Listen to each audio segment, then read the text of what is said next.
ونستعينه ونستهديه ونستغفره ونعوذ بالله من شرور أنفسنا ومن سيئات أعمالنا.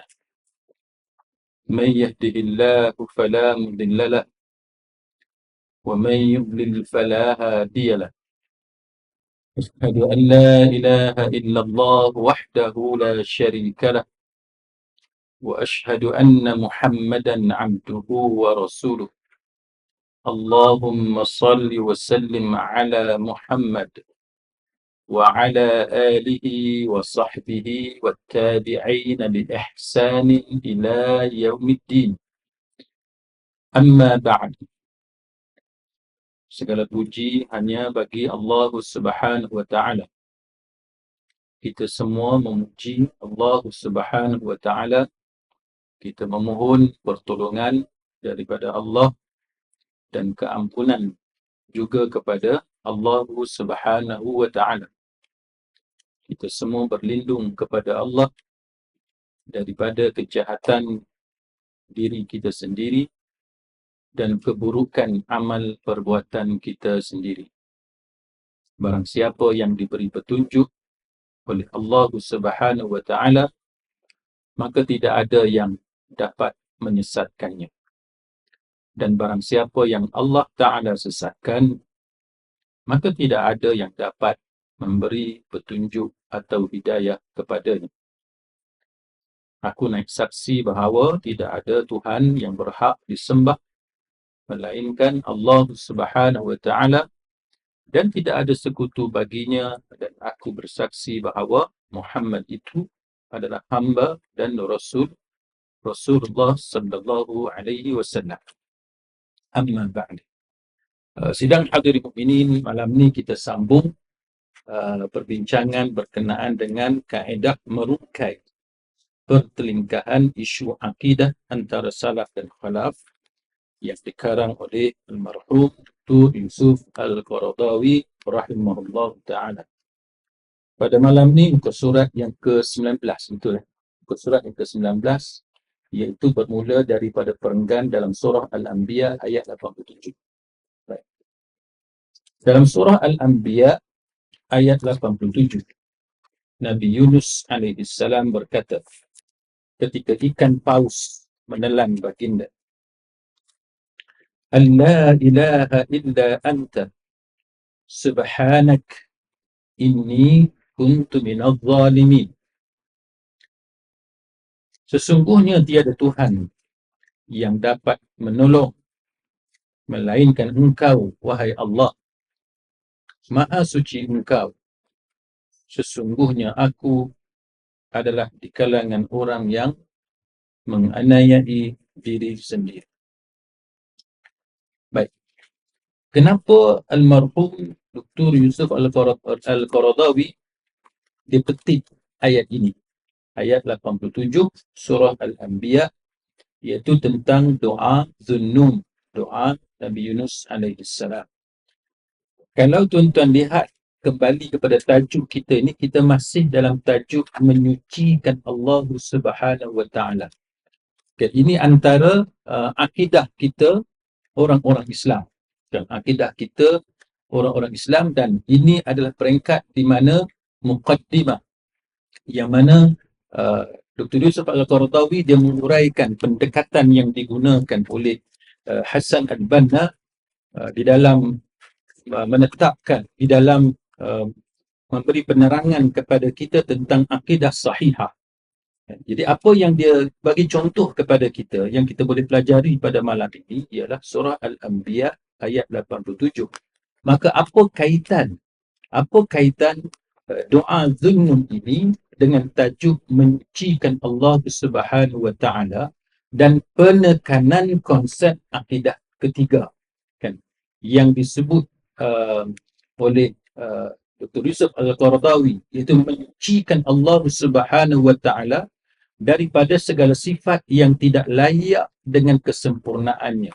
Sampai tahap masa kita susah pun, nanti kita akan tengok bagaimana Al-Imam Ibn Katsir dia menguraikan tentang ayat ini. Tapi secara ringkasnya, sampai tahap bila kita berada dalam kesusahan pun, kita orang Islam, kita diajar untuk mensucikan Allah. Dia berbeza kalau kita tengok setengah orang, bila dia dalam keadaan susah, masa itulah dia mensyirikkan Allah. Sepatutnya bila kita berada dalam kesusahan, kita mengeduh, kan? Kita nak mengadu kepada siapa? Dengan segala masalah di keliling kita. Pada siapa lagi kita nak mengadu? Saya bagi contohlah pengalaman saya sebagai lawyer dalam bab family law, undang-undang keluarga Islam. Kadang-kadang kita ada masalah. Kita mengadu ke ayah dan mak kita tidak menyebelahi kita. Pergi dekat pak mentua dengan mak mentua pula. Pak mentua dengan mak mentua pun tidak menyebelahi kita. Kita mengadu dengan adik-beradik kita, dengan pasangan kita, mereka tidak menyebelahi kita. Lalu kita berada dalam keseorangan. Kadang-kadang kita dipinggirkan oleh kawan kita sendiri. Kadang-kadang masyarakat pinggirkan kita. Kita berseorangan. Pada siapa kita nak mengadu? Maka pada masa itu, agama mengajar kepada kita, mengadulah kepada Allah dengan cara mensucikan Allah. Maka Al-Marhum Dr. Yusuf Al-Qaradawi, dia bagi satu contoh. Tapi contoh ini popular lah. Itu contoh Zunnun. Nabi Yunus AS ketika ikan paus menelan baginda. Maka bila kita lihat bagaimana Al-Imam Ibn Kathir dia tafsirkan ayat ini, apa yang dia cerita, tuan-tuan sekalian? Dia kata, contoh dia bawa satu riwayat daripada Ibnu Jarir, yang mana Ibnu Jarir telah menceritakan kepada aku, Imran Ibn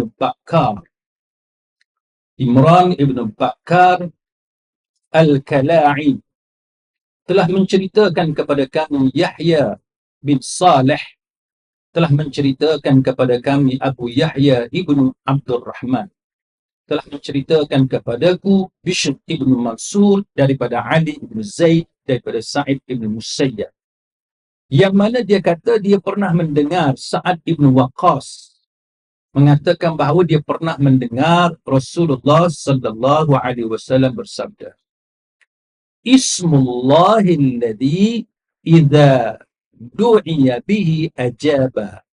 Dia kata asma Allah. Maknanya nama-nama Allah, kan? Asma Allah. Yang mana apabila disebut dalam doa. Ni cerita bila kita doa. Kita ada benda yang kita nak minta dengan Allah Ta'ala.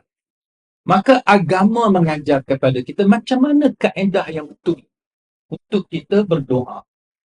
Tuan-tuan, para ulama dia menetapkan kepada kita bahawa bila kita berada dalam kesusahan, itu antara petunjuk ataupun tanda bahawa Allah memerintahkan kepada kita supaya berdoa kepada dia. Kan? Kita sakit. Berapa ramai di kalangan kita ni hak sakit. Kan? Kita ada masalah dengan anak menantu kita ada masalah dengan bos kita dan sebagainya. Itu semua Allah Ta'ala uji, tapi antara tujuan dia ialah supaya kita ni berdoa kepada Allah, mensucikan Allah. Maka asma Allah yang apabila disebut dalam doa, pasti Allah memperkenankannya, dan apabila diminta dengannya, pasti memberi. Apa dia? Iaitu apa yang disebut sebagai doa ya li Yunus bin Matta, kan? Iaitu doa Nabi Yunus bin Matta. Lalu Sa'ad bin Abi Waqqas, bila Nabi bagi tahu macam tu, dia tanya dekat Nabi, ya Rasulullah, apakah doa itu khusus bagi Yunus alaihissalam ataupun bagi seluruh orang-orang Islam? Lalu Rasulullah sallallahu alaihi wasallam menjawab, doa itu bagi Yunus bin Matta secara khusus dan bagi kaum mukmin semuanya secara umum. Jikalau mereka menyebutnya di dalam doanya, bukankah kamu telah mendengar firman Allah Ta'ala yang mengatakan, maka pada ketika itu Nabi sebut surah Al-Anbiya ayat 87 hingga 88. Dia kata ini merupakan syarat daripada Allah bagi orang yang mengucapkannya di dalam doa ni. Jadi kita ni tuan-tuan sekalian, benda yang kita nak kena buat ialah bila kita ada masalah, maka kita baca doa sebagaimana doa Zunnun, kan? Doa Nabi Yunus alaihi salam. Baik. Kisah ni tuan-tuan sekalian, dia ada beberapa kali Allah Taala sebut dalam Quran. Allah Taala sebut dalam dalam ayat yang kita baca tadi, surah Al-Anbiya ayat 87 hingga 88. Allah Taala juga sebut dalam surah As-Saffat dan Allah Taala juga sebut dalam surah Nur. Yang mana cerita ni tuan-tuan sekalian, cerita ni ialah Nabi Yunus alaihi salam diutuskan oleh Allah Taala kepada satu tempat penduduk yang mana kota tu nama dia Nainawi. Satu tempat yang terletak dalam wilayah Mosul. Mosul ni sebagai ulama kata Mosul sekarang lah, kan, Iraq, kan, itu ada pandangan. Baik, kemudian apa yang berlaku? Nabi Yunus alaihissalam ni mengajak kaum dia untuk menyembah Allah Subhanahu wa taala, tetapi mereka enggan, mereka tolak. Lepas tu adalah tolak terus dengan kekafiran dia sehingga menyebabkan Nabi Yunus alaihissalam tinggalkan mereka ni, dan bila tinggalkan mereka ni dalam keadaan tak puas hati. Dalam keadaan tak puas hati, marah, tak puas hati, dan mengatakan bahawa 3 hari lagi akan datang azab daripada Allah Subhanahu wa taala. Baik, bila mereka tengok ada tanda-tanda datangnya azab ni, maka mereka tahu bahawa Nabi Yunus alaihi salam tidak berbohong, kan? Tidak berbohong. Lalu keluar, pergi ramai-ramai ke padang, lepas tu bawalah segala binatang dan sebagainya, lalu minta dengan Allah dengan merendahkan diri dan minta pertolongan daripada Allah Ta'ala. Lepas tu semua binatang yang ada tu mengeluarkan suara, kan, lenguhan, macam-macam lah. Lepas tu apa yang berlaku? Allah tidak menurunkan azab kepada mereka. Allah tidak turunkan azab. Jadi apa yang berlaku tuan-tuan sekalian? Maka Allah Subhanahu wa taala cerita dalam surah Yunus ayat 98. فَلَوْلَا كَانَتْ قَرْيَةٌ آمَنَتْ فَنَفَعَهَا إِيمَانُهَا إِلَّا قَوْمَ يُونُسَ لَمَّا آمَنُوا كَشَفْنَا عَنْهُمْ عَذَابَ الْخِزْيِ فِي الْحَيَاةِ الدُّنْيَا وَمَتَّعْنَاهُمْ إِلَى حِينٍ. Dan mengapa tidak ada penduduk satu kota yang beriman, lalu imannya itu bermanfaat kepadanya selain daripada kaum Yunus alaihi salam. Tak kala itu kaum Yunus itu beriman, kami hilangkan dari mereka azab yang menghinakan dalam kehidupan dunia, dan kami beri kesenangan kepada mereka sampai kepada waktu yang tertentu. Jadi masa itu apa yang berlaku ialah Nabi Yunus alaihi salam dia tinggalkan kaum dia, kan, naik perahu. Lepas tu di tengah-tengah tu macam kita biasa dengar cerita, buat undian, kan, buat undian. Jadi undian, setiap kali undi kena dekat Nabi Yunus alaihissalam beberapa kali. Kemudian lepas tu buat undian lagi, masih lagi Nabi Yunus alaihissalam. Lalu Allah Taala cerita dalam surah As-Saffat ayat 141, fasahama fakana minal mudhadin. Kemudian dia ikut mengundi, lalu dia termasuk di kalangan orang yang kalah dalam undian dia. Jadi dalam tafsir Imam Ibn Kathir ni dia ceritalah macam mana undian tu jatuh dan kena dekat Nabi Yunus. Nabi Yunus buka pakaian dia. Lepas tu dia pun masuk, dia terjun dalam air laut. Dan Allah Ta'ala memerintahkan kepada ikan paus dari laut hijau, sebagaimana yang disebut, yang diriwayatkan oleh Ibn Mas'ud. Dia belah lautan dan sampai di tempat Nabi Yunus. Lalu dia telan. Lepas tu Nabi Yunus AS masuk ke dalam air laut.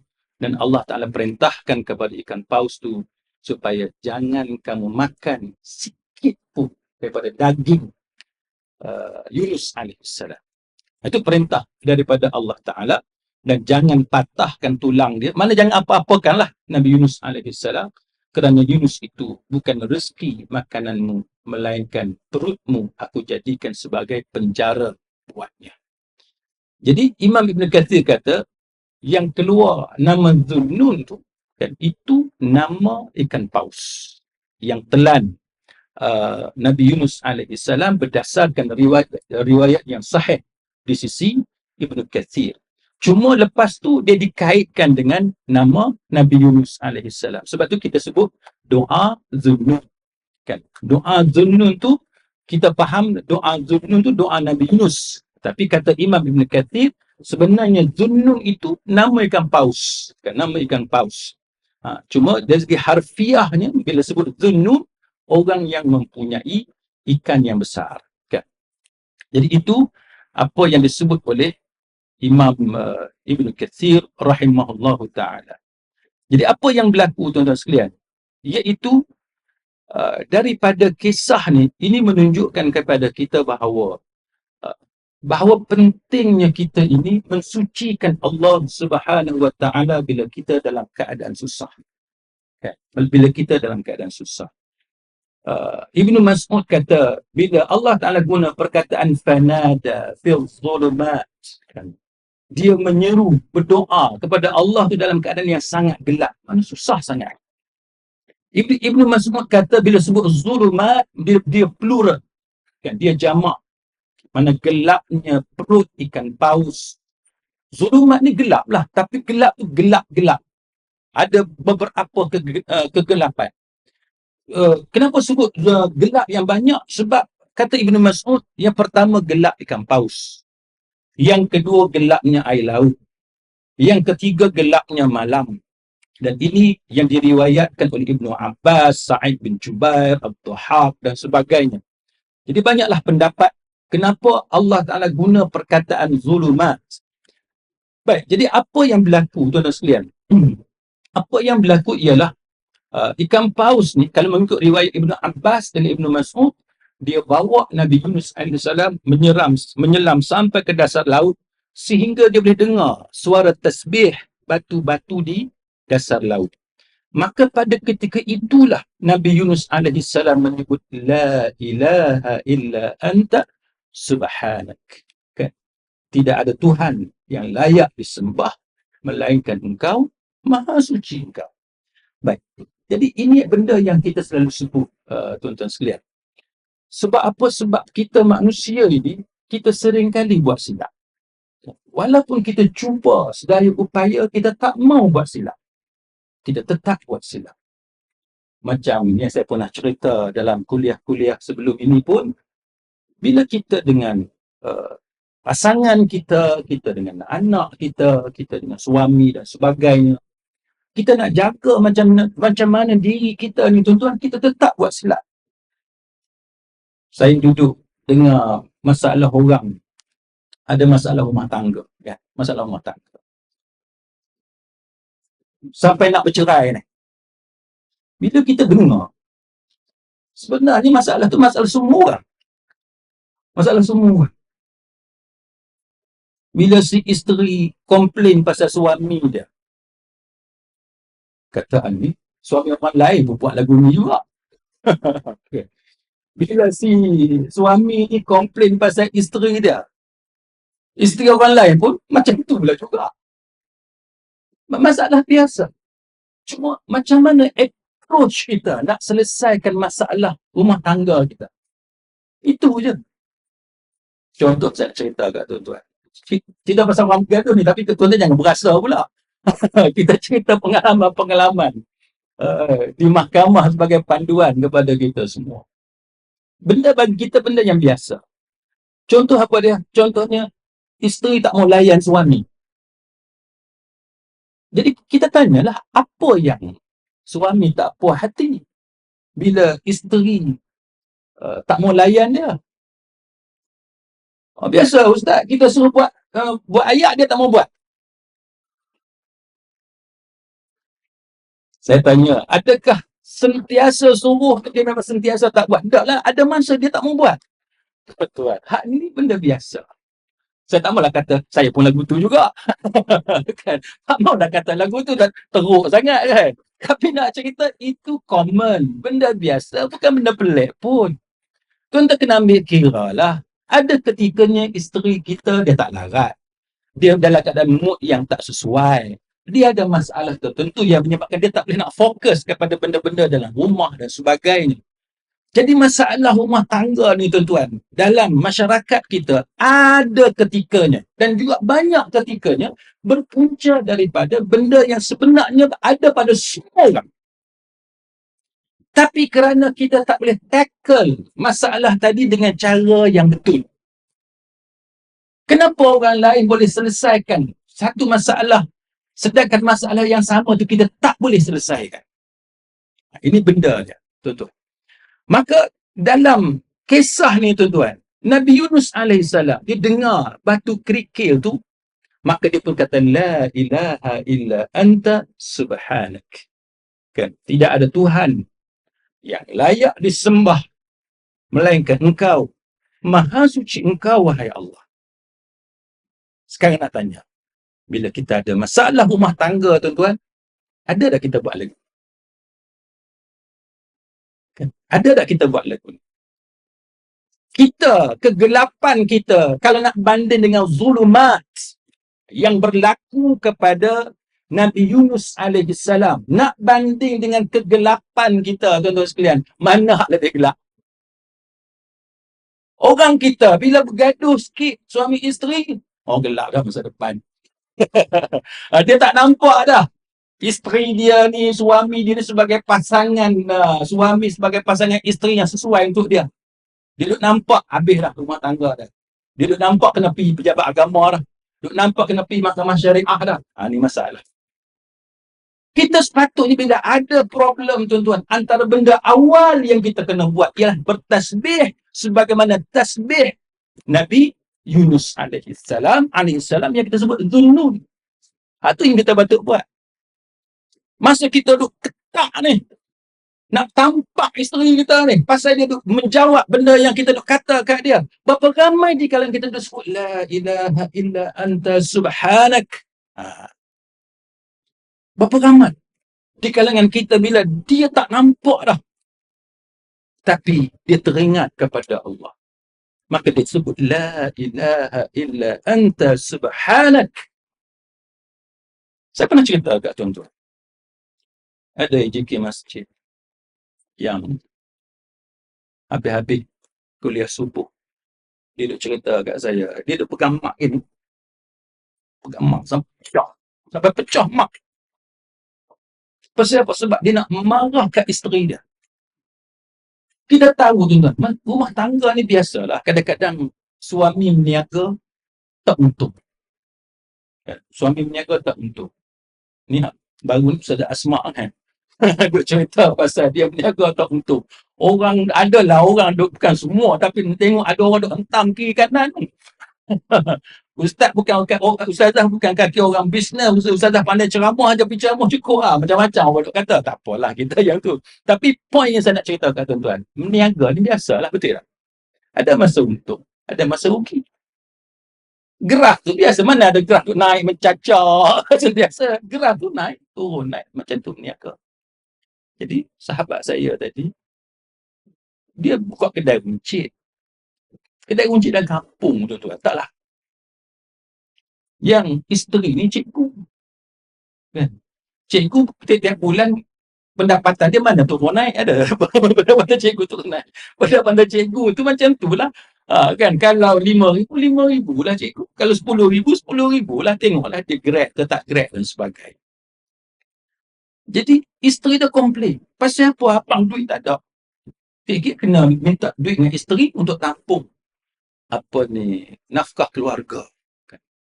Itu benda yang berlaku. Jadi yang menyebabkan dia tak boleh nak tahan ni tuan-tuan, isteri dia kata apa? Isteri dia kata, abang duk jadi AJK masjid, abang dapat apa? Dia bagi ayat. Abang duk jadi AJK masjid, abang dapat apa? Yalah, isteri tak puas hati sebab duit tak ada. AJK masjid dapat duit tuan-tuan. Allowance pun tak ada, cuma adalah mungkin setengah-setengah masjid yang besar-besar tu dia adalah dia bagi token ke apa, kita tak tahu istilah. Jadi apa yang berlaku? Bila isteri dia sebut, abang duk jadi AJK masjid, duk buat kuliah semua, apa dapat? Bila isteri dia sebut macam tu, tuan-tuan, dia cerita kat saya, tuan-tuan, lepas kuliah subuh, kami pergi minum. Dia kata, Ana Ustaz, pegang mak ni, pecah, dia kata. Muncul tangan tak luka, dia ada sikit, tapi tidaklah luka sampai darah tu mengalir. Dia punya tahan nak marah.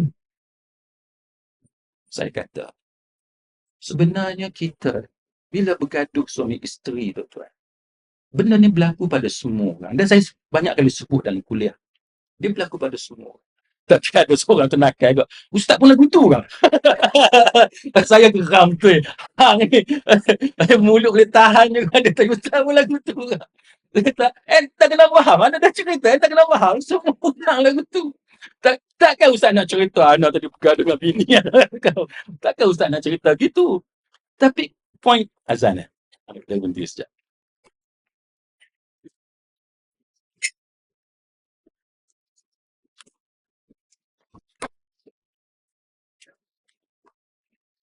الله أكبر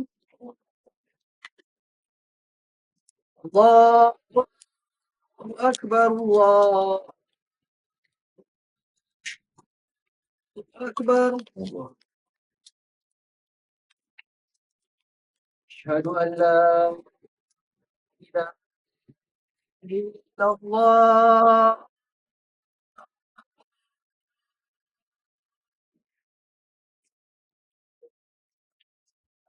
أشهد أن لا إله إلا الله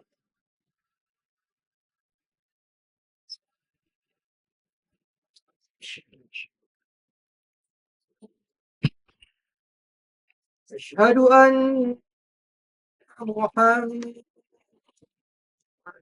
رسول الله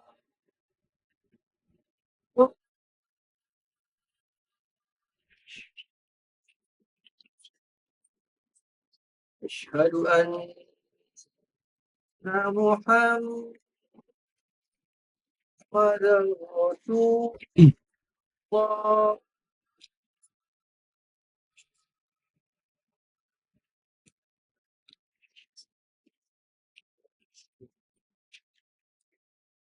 حي على الصلاة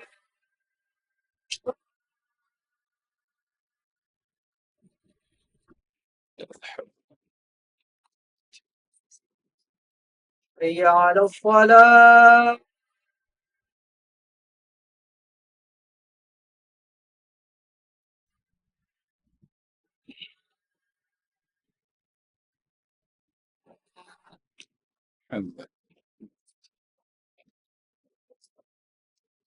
حي على الفلاح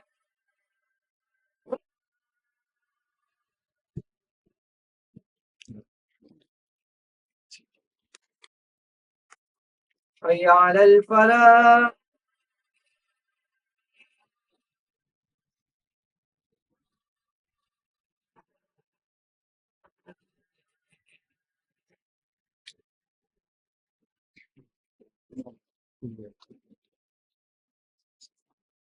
الله أكبر الله أكبر الله أكبر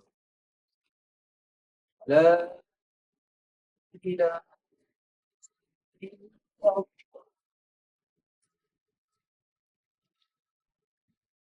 لا إله إلا الله محمد رسول الله اللهم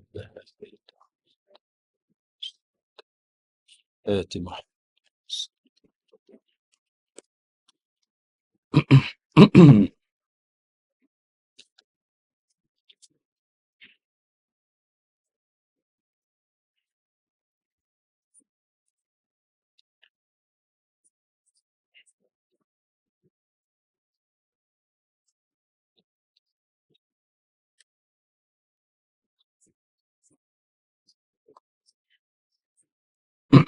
Baik. Jadi sedang hadirin ini balik pada cerita tadi. Jadi kita ceritalah benda tu berlaku pada semua orang. Jadi dia nak kata ustaz pun. Jadi sebenarnya tuan-tuan, kalau kita boleh sabar, lepas tu kita ucaplah la ilaha illa anta subhanak. Yang tak bagusnya bila kita memilih jalan syirik, kan, kita pergi mandi, bukan mandi hak biasa, kan, mandi hak dia ritual tu. Jadi setan pun masuklah. Kononnya suami kita ataupun isteri kita disihir sekian-sekian apa semua, mak mentua, dia tak suka anak dia kahwin dengan kita ke apa semua. Ini benda-benda yang selalu berlaku dalam masyarakat kita, dan syirik tu dia masuk, kan, syirik tu masuk dengan cara yang sedemikian. Maka kita sebagai seorang Islam, bila kita ada masalah dalam kehidupan kita, masalah rumah tangga dan sebagainya, maka hendaklah kita mensucikan Allah Subhanahu wa taala, la ilaha illa anta subhanak.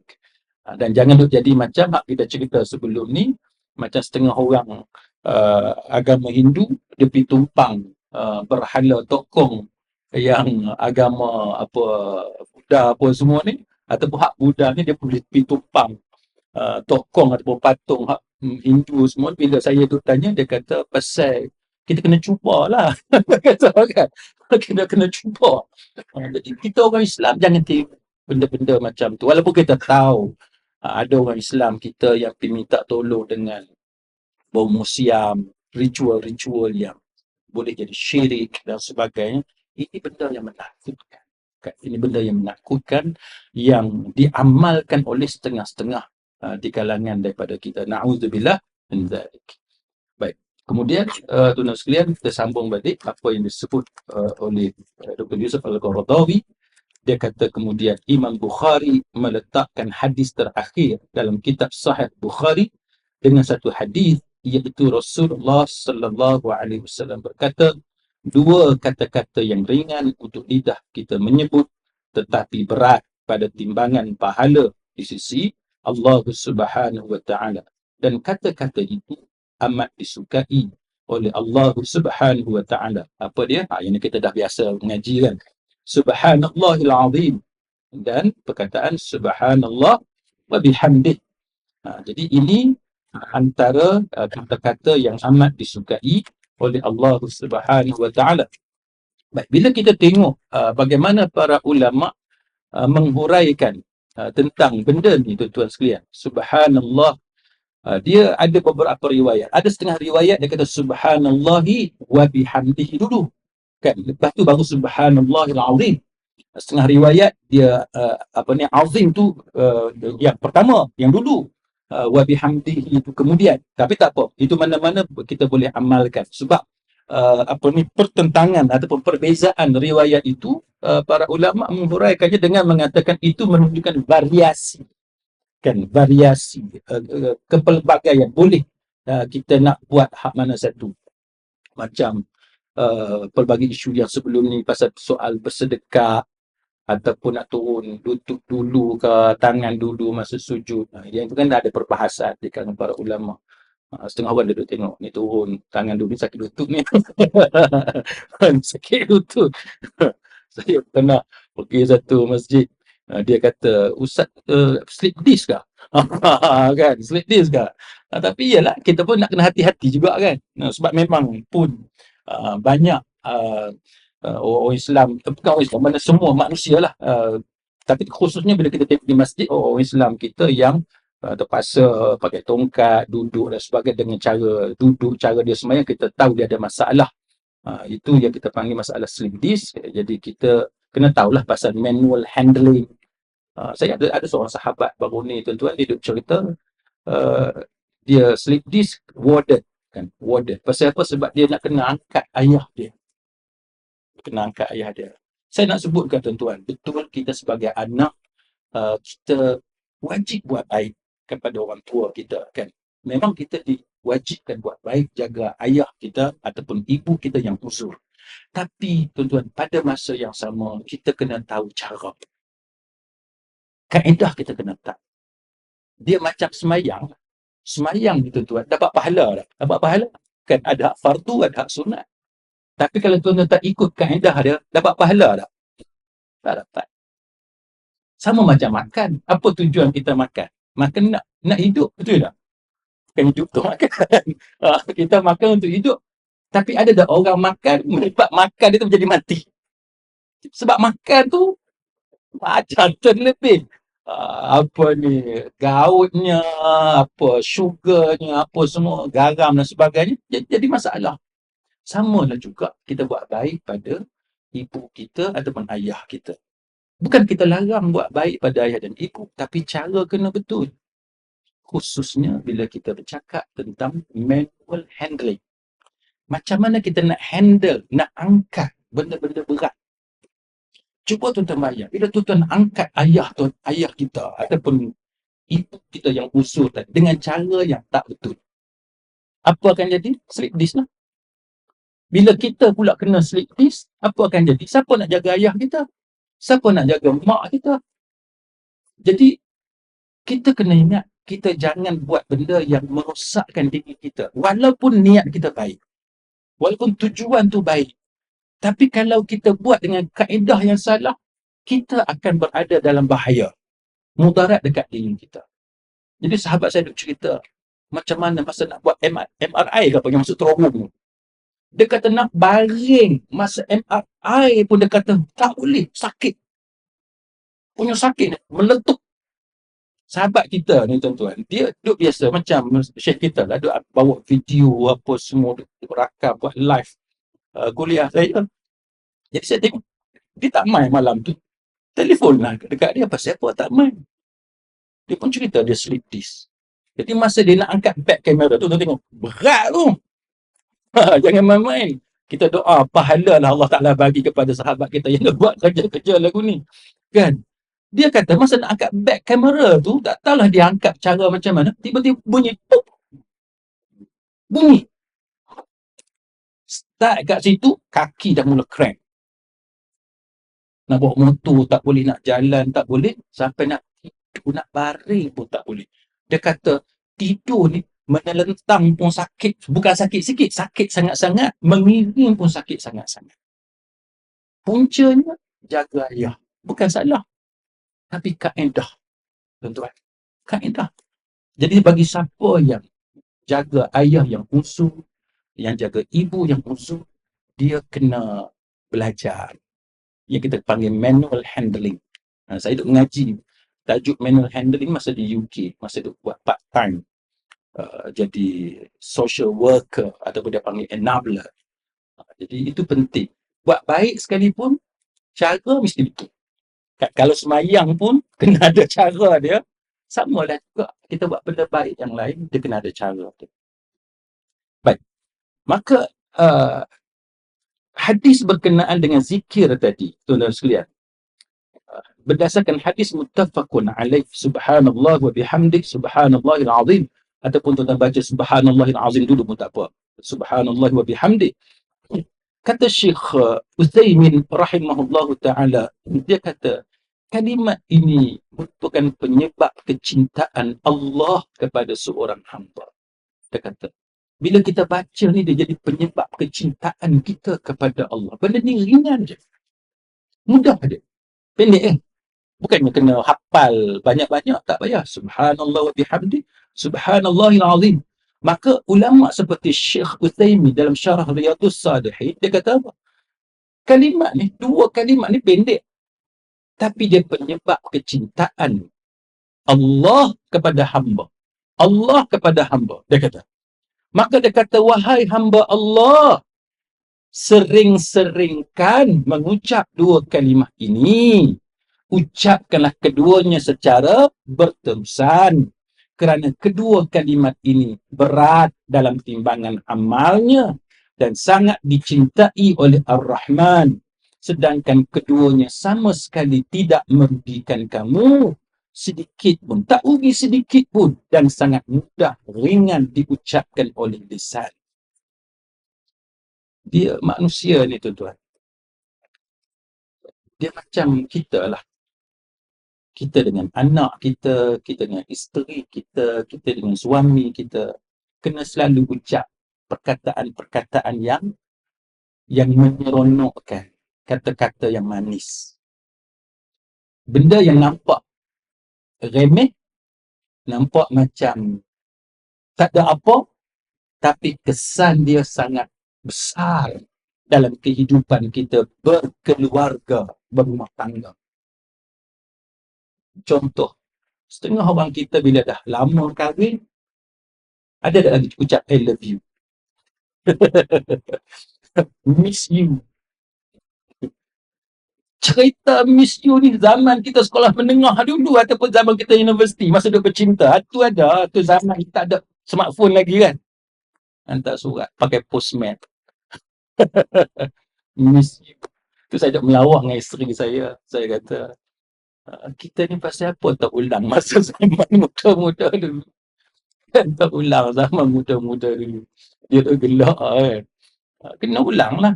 Lepas tu isteri saya jawab, nak ulang macam mana? Abang depan mata saya. Duduk dalam satu rumah, satu bumbung, tidur sekali, naik kereta sekali, nak tulis miss you macam mana? Dulu zaman mengaji tak apalah tulis miss you ke, I love you ke apa. Pasal kita duduk asrama lelaki, duduk asrama perempuan. Selisih-selisih, kan? Dah duduk dudak. Dudak. Gelap muslimat kat belakang. Kan? Dudak lah. Tak apalah tulis miss you, I love you. Tapi macam itulah. Kita kena sentiasa segarkan hubungan kita. Puji isteri kita, dia masak sedap kan. Dia buat breakfast walaupun ringkas,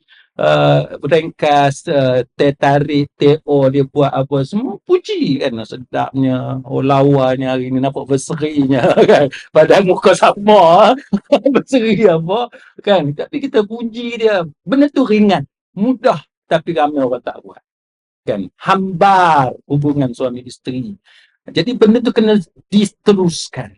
Ucapkan I love you, saya sayang kat awak, saya suka kat awak, awak ni setia dengan saya. Ucap benda-benda positif setiap hari. Benda mudah tapi kesan dia sangat besar dalam kehidupan kita sebagai suami isteri. Jadi sekadar itu tuan-tuan, mudah-mudahan ada sedikit manfaat untuk kita semua. Wallahu a'lam. Aqulu qawli hadza wa astaghfirullahal azim li wa lakum. Wassalamualaikum warahmatullahi wabarakatuh. سبحانك اللهم وبحمدك أشهد أن لا إله إلا أنت أستغفرك وأتوب